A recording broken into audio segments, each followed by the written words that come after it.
Ano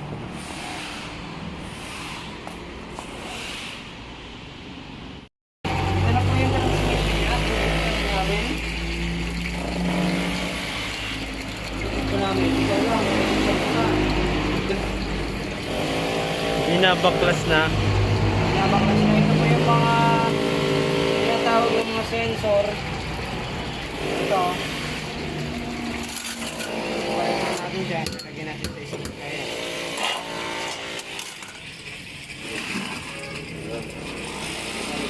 Bibig dyan. Mga sensor. Baka dyan. Yan.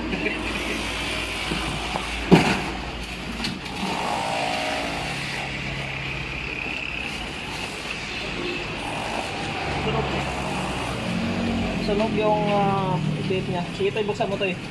Para hindi na magan.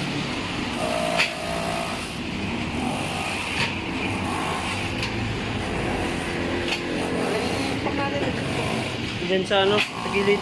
Ito. Yan. Baka lang kung lumat na.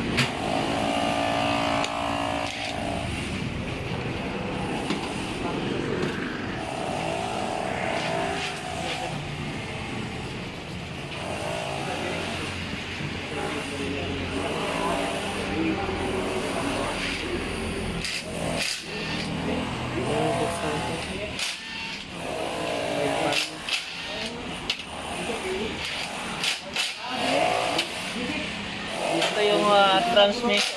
CVT transmission na bubuksan na namin yung CVT transmission ng Mitsubishi Garage. Yung G4. Yung binasok kapon. So ngayon kabababa lang. Tingnan natin kung ano nangyayari. So dito initially nakikita natin sunog na yung kanyang CVT o yung CVT fluid. Transmission fluid. Sunog na. Kaya hindi kayo makakatakbo ng maayos dahil dito pa lang makikita na yung problema. So tingnan natin kung anong pagmumula nito.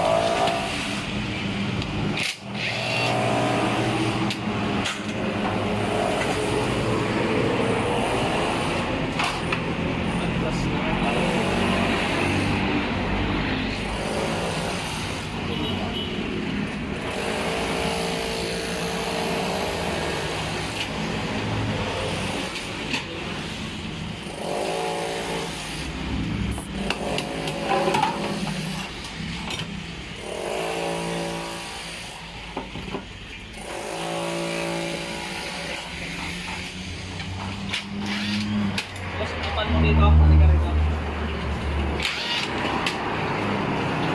Dito, nakikita natin, ayan o, takas tayo, sunog na siya, at siyempre, ito yung magnet, nandito yung mga durog na, ayan o, ayan o, mga durog, so ayan, dali sa loob. Parang please pala yun eh, nahihiya lang magsabi. Oo. Sir,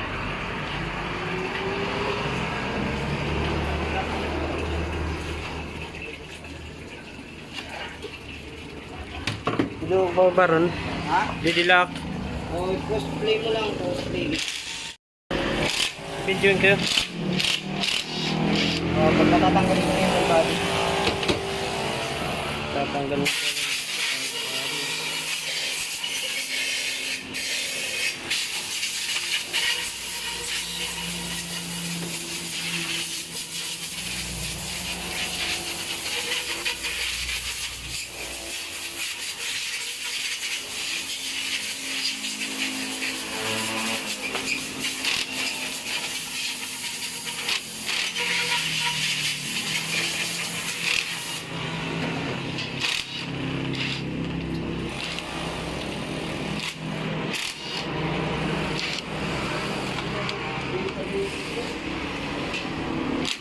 Ito muna. Oo. Diyan na po. yung gawa ng Bag. labas yung warning sa dashboard yung flat speed. Bakit sa flat sliding?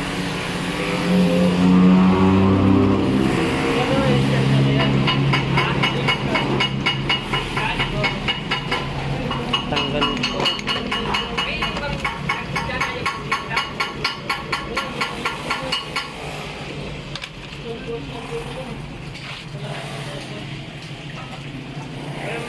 Nakabili na ba? Si Mama pang 4 volts. Wala no?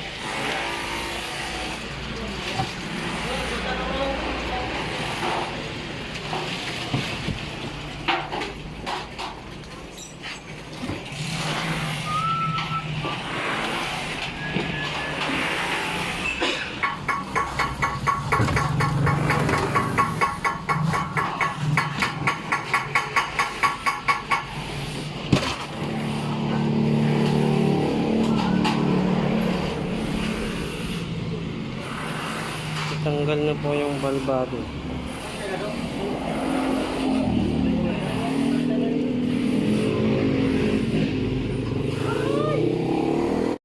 Oh. Ball.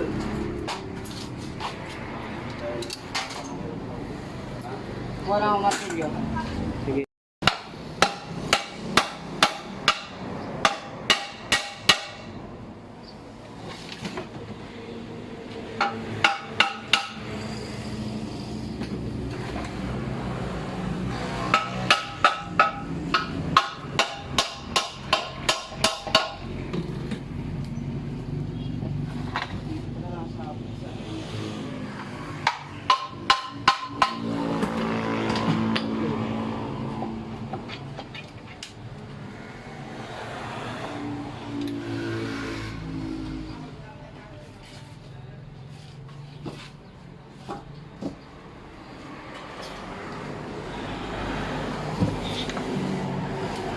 Ayan.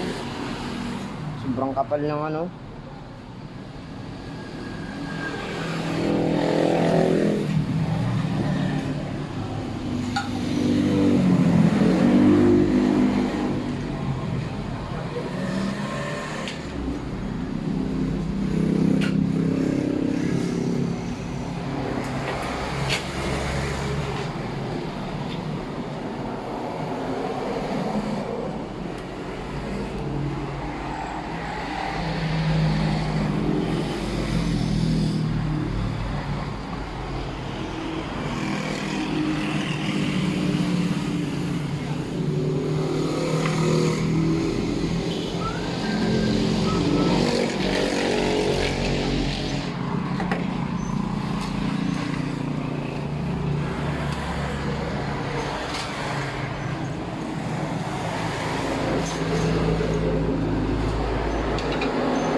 May Abdul to? Hindi, kaya ano? Kailangan ko yung dilaw na ni Abdul eh. Ha? Dilaw na may mga ano, may mga tools na ganito. Oh. Paano mo muna yung i-post ko? Okay, pos.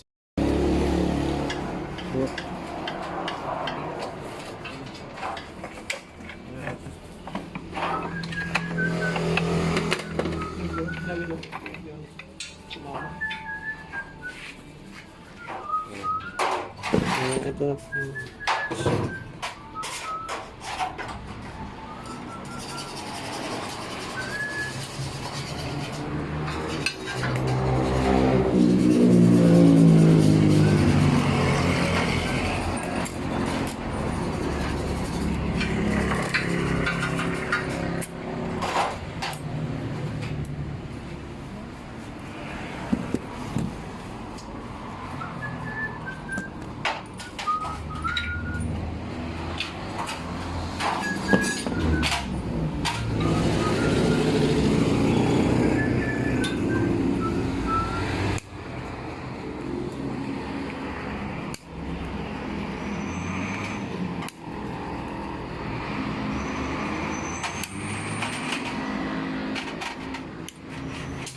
Mirage G4.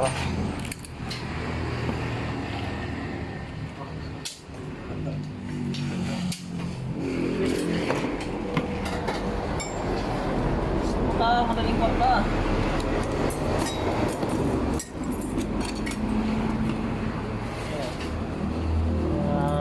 Damage na. Damage parts.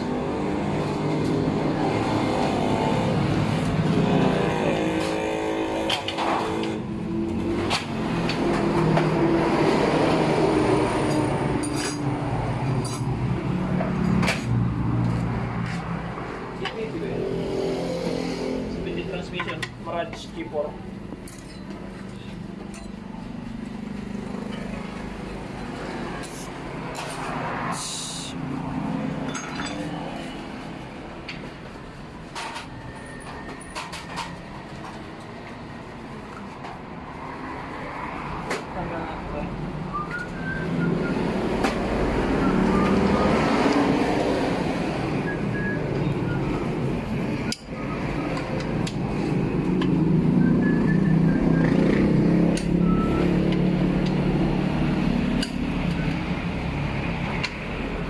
Tanggalan.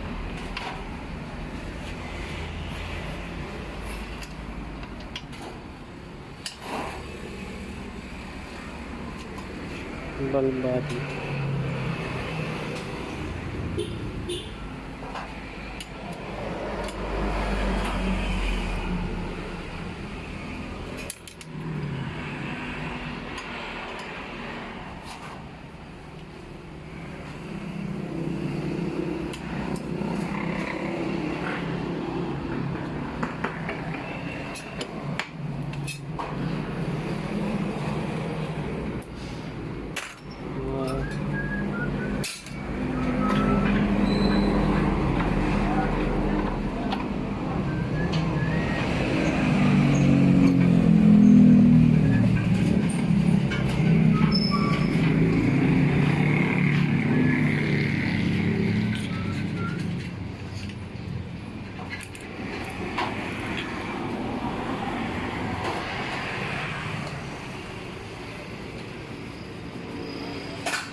Number 1.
pulley. Ito natin sa ibabaw. Okay?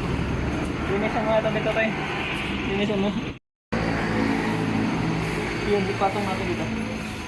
Para hindi... Para magkukuha kami yan.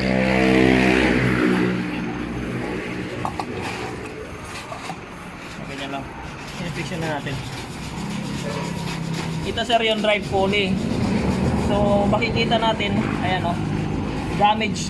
Ito yung sinasabi kong damage yung drive pulley. Kasi ito yung drive chain niya. Pud-pud na yung dito niyan. Pag mahina pressure nito, mag-i-stack siya rito. Pag nag-stack siya dyan, yun nangyayari na kumakapit yung ano mo. Dito, ang susunogin niya.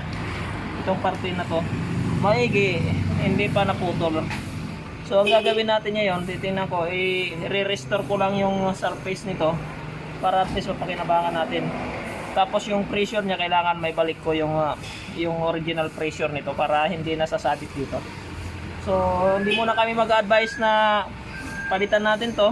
Gagawin ko muna yung best ko para at least makasave na rin po tayo. So yun lang muna hanggang ngayon. So nabaklas na. So wala nang laman. Sir, wala nang laman yung transmission mo. Transmission na yung Mitsubishi Mirage G4. So ito yung valve body niya. So ito, sorry, ikakalibrate ko pa ito sa loob nito. Ayan, pati yung mga solenoid niyan. At yung filter mo, ayan, although madumi, pero strainer type naman siya, metal, so kayang linisin to. Hindi tayo mag-advise na palitan to kasi nalilinis to. So yun, again, save pa rin tayo rito.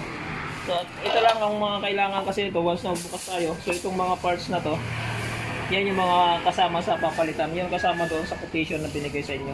So far, wala muna tayong ibang papalitan. Wala muna akong i-advise. Yan lang muna. So, re-restore ko lang ito. Kasi napakamahal nito. Mag-order pa tayo kung sakali man. So, yun lang muna ang update sa Mirage G4.